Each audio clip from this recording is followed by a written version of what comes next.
See, your default syntax is going to begin with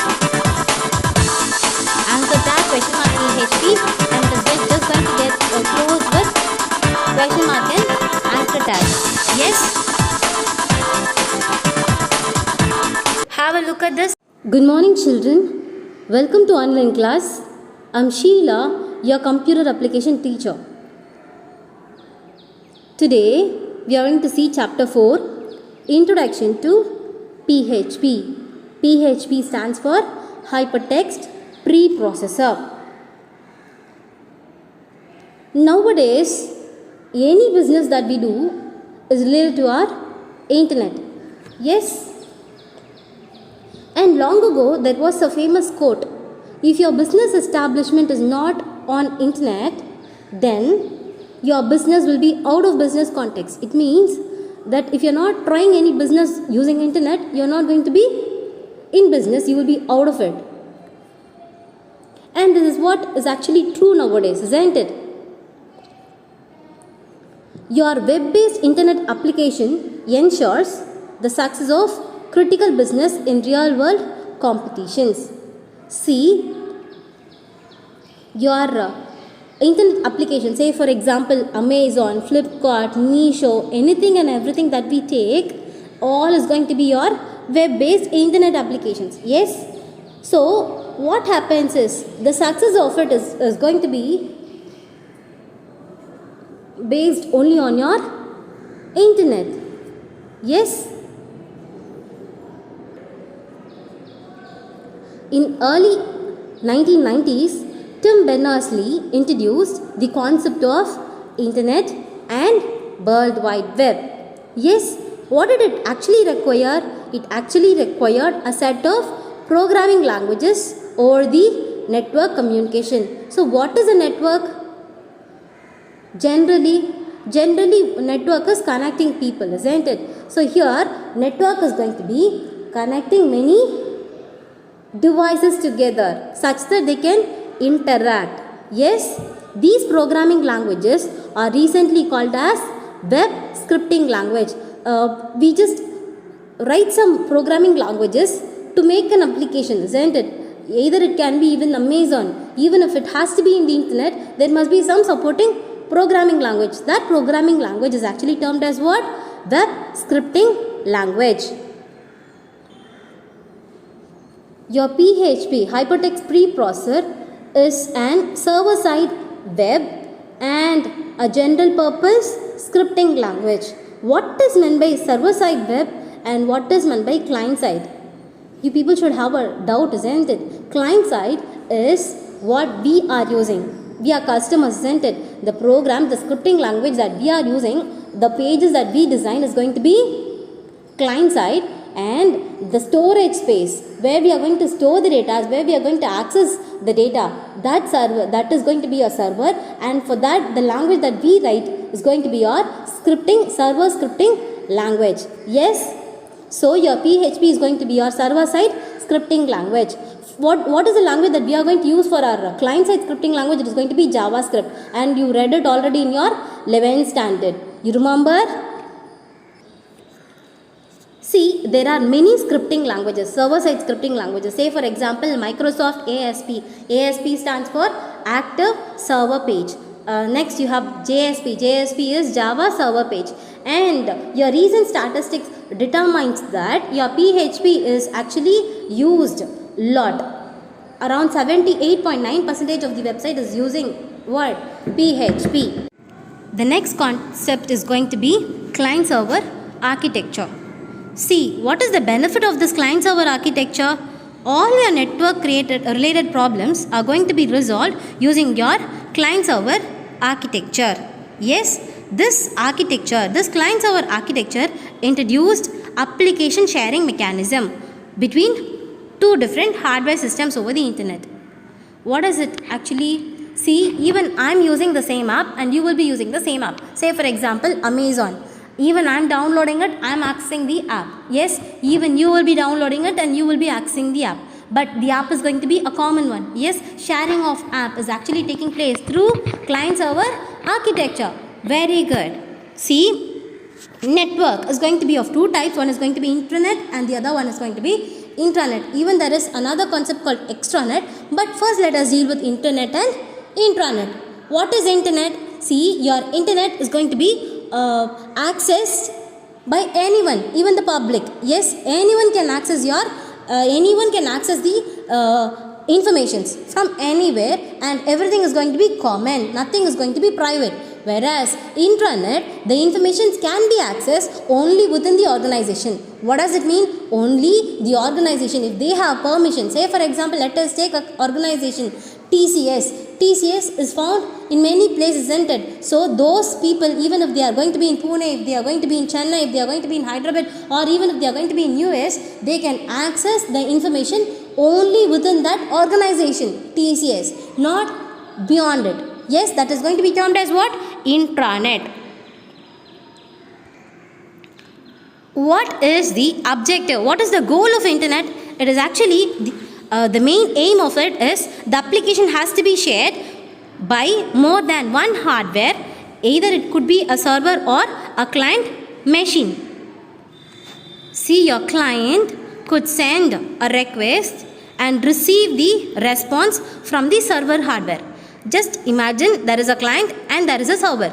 Client can send a request and can receive a response from your server hardware.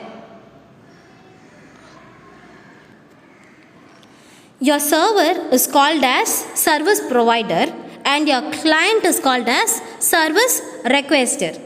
How is your server called as? Server called as service provider and your client is called as service requester respectively. Why do we call it like that? Say for example, if I am going to be a client, yes, I am going to access the internet, isn't it? Say for example, I just wanted to know some meaning. What do? I'm just going to give that in the Google page. Yes, I'll go for it and I'll search, isn't it? So what am I actually doing? I'm just sending a request that I wanted to search this particular data. So that will be called as what? Service requester.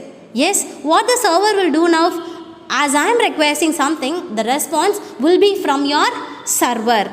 Yes, that is called as service provider. See, this is your client server architecture model. This is going to be your client server architecture. Your networks, your client is going to be your systems. Multiple systems are going to be connected to the database server through the network. Yes, and this database server will be connected to your remote server, and even that is going to be your database as well. Client server architecture model is of three types: single tier, two tier, and N or multiple or three tier architecture. This is going to be your single tier architecture. See, your file server is going to be connected with all your client computers. This architecture is used for the server accessed by the client. Yes, the client application runs itself inside the server machine. Yes, and this is going to be a single layer interaction. See, this was within the clients, which is single tier, and this is going to be two tier architecture, where your database is going to be in a different place and your client tier is going to be in a different place. Data is going to be accessed by the client from a different place. This is going to be your two tier architecture. Your three tier architecture, in your three tier architecture, the server will be accessed by your client by more than one tier, one layer. It is going to be called as what? Three tier architecture. In this, the programmer could decide the count of business logic layers according to the software requirement. That is the reason this model is known as multi-tier architecture. Server-side scripting language. Your web scripting language are classified into two types. One is going to be client-side, the other one is going to be server-side scripting language. Yes, your PHP is completely different from your client-side scripting language. I already told you, your client-side scripting language is going to be JavaScript and your server-side scripting language is going to be PHP. Your PHP code entirely executes on web server which is actually installed in remote machine, and it is generating HTML code which is sent to the user.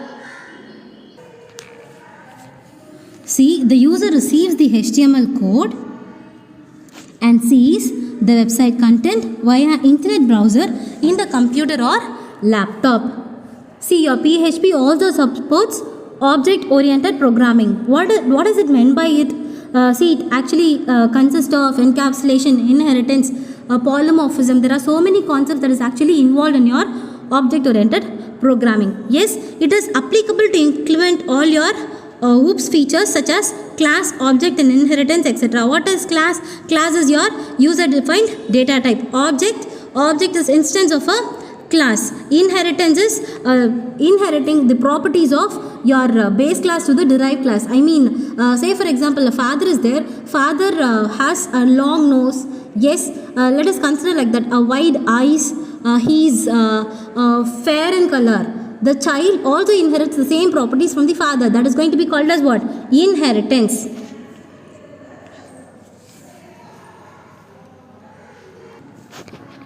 See, your web browser sends a HTTP request to your PHP, and your PHP also responds with the HTTP response. What is HTTP? Hypertext Transfer Protocol.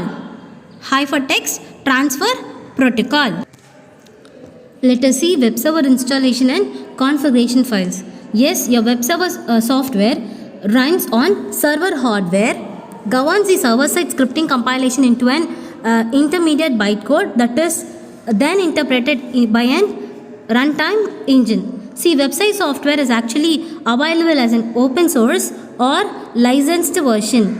All these are your web servers: Apache, Nginx, Microsoft IIS, Lightspeed, Google Server, Node.js, Tomcat, Apache Traffic Server. All this is going to be what? Web servers. Yes.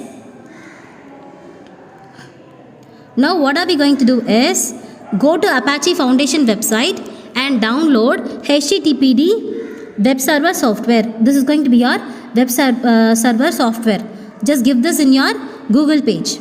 Yes. After downloading .msi file from Apache Foundation website, user launches the .msi file and clicks the next button to finish the installation on the server machine. The server takes default port 130 or 130130. Yes, all this is going to be server part. Okay, I mean installation part. To test the installation, what do? We just give this HTTPS localhost 130 or HTTPS localhost :130:130. Your output information will be like this. It works. Now administrator can start or stop and restart the web page server. Yes, via control panel. The bone like structure will be there, orange color. That is going to be your control panel. Your web server configuration is going to be HTTPD CYNF configuration. Yes, it is actually located at conf directory under the Apache installation. Web development concept. Your web development concept describes in detail about website development and hosting through network. Yes, here we again speak about internet and intranet. I believe you people remember what is internet and intranet. Yes, in your web content, web development, we include web content generation, web page designing, website security and so on. See, your web page is actually developed by the programmer using PHP script. Okay. After that, what do we do is the entire website code will be moved to your web server page in a remote server machine. What is remote server machine? Say for example, let us take us. Yes, we are going to be the clients. Whatever we are going to access is going to be received from somewhere which has a large database, isn't it? Large data. That large data page is going to be your server. Yes, all the website codes that we are creating is actually going to be moved to your server path in a remote server machine. Just have a look at this diagram. See, your client browser, what and all is there in your client browser? Internet Explorer, all your web browsers are there, isn't it? Opera, Google Chrome is there, Net Firefox is there, isn't it? There are so many things here. From this, what do? Is we send a request to our server. And how do we install our server? Using our Apache Tomcat. Yes, it is going to be a freeware. What happens? Whatever the data that we are going to request is actually going to be fetched from your SQL server. Yes, your database. How it is going to be fetched? Through your PHP code. Yes, through PHP code, what happens? Just gets into your database, access the data, then provides that as a response to the client browser. PHP syntax. The three types of PHP syntax are available. They are as follows. One is going to be default syntax. The other one is going to be short open tags. The third one is going to be HTML script embedded tags. See, your default syntax is going to begin with anchor tag question mark PHP, and it is just going to get closed with question mark and anchor tag. Yes. Have a look at this, your opening tag. Which is going to be your opening tag? This is going to be your opening tag. Yes. What does this echo means? Echo means print. Echo means what? Print. Is that okay? Your anchor tag question mark is going to be your opening tag. Echo means printing. Yes. Whatever we wanted to print is going to be given here within the double quotes. What have we given here? Hello world. This is going to be this thing that we wanted to print. Yes. And always any statement that we write has to end up with a semicolon. What it should end up with? It should end up with a semicolon. What does semicolon defines? Semicolon means end of the statement. Short open tag. See, in your short open tag, we haven't defined any PHP here. As we have defined in our default syntax, in default syntax we have defined it as PHP, isn't it? Here. We have defined, isn't it?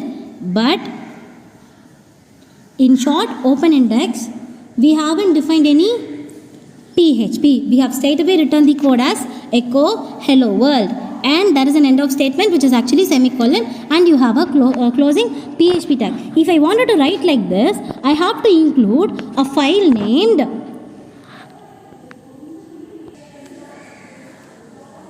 PHP ini file. If I am going to include this only, I need not specify anything like PHP in my code. Just have a look at this code. Yes, what have we written? HTML code it is going to be, isn't it? You will have a HTML header, title is given as online results, online order results. Yes, and the header is closed.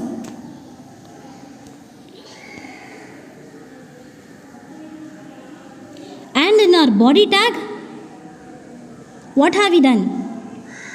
We have given it as header 1, item details, and H2, order results, and later what we have written? We have included a PHP code inside it. What is it actually? Order processed. Yes, this is going to be what? Your PHP statement which is actually implemented inside your HTML code. Now look at the screen how we have obtained it. Item details. Item details is going to be your header 1, isn't it? Yes. Online order results is going to be your heading, isn't it? It is going to be your heading, and item details is going to be your header 1. And order results is going to be your header 2, and this is going to be your PHP code, isn't it? Order processed. This is going to be your HTML embedded code, script embedded tag. Yes, what have we written here? We have specified that as script language is equal to PHP, and then we have included a print statement. This is HTML script tags, and we have closed the script language. Yes, and this is going to be our HTML script embed tag. See, your PHP script can be written inside of HTML code, and you have to save that with an extension of .php and not as .html. The embedded PHP file will get executed in the web server, and the web browser receives only the HTML code and not the PHP code. Yes, your HTML code will be visible and not the PHP code. Just have a look at this. Yes, here this is going to be your code. Okay, in this code, can you find anywhere whether PHP is actually typed or added up? You cannot find, isn't it? Yes, this is going to be your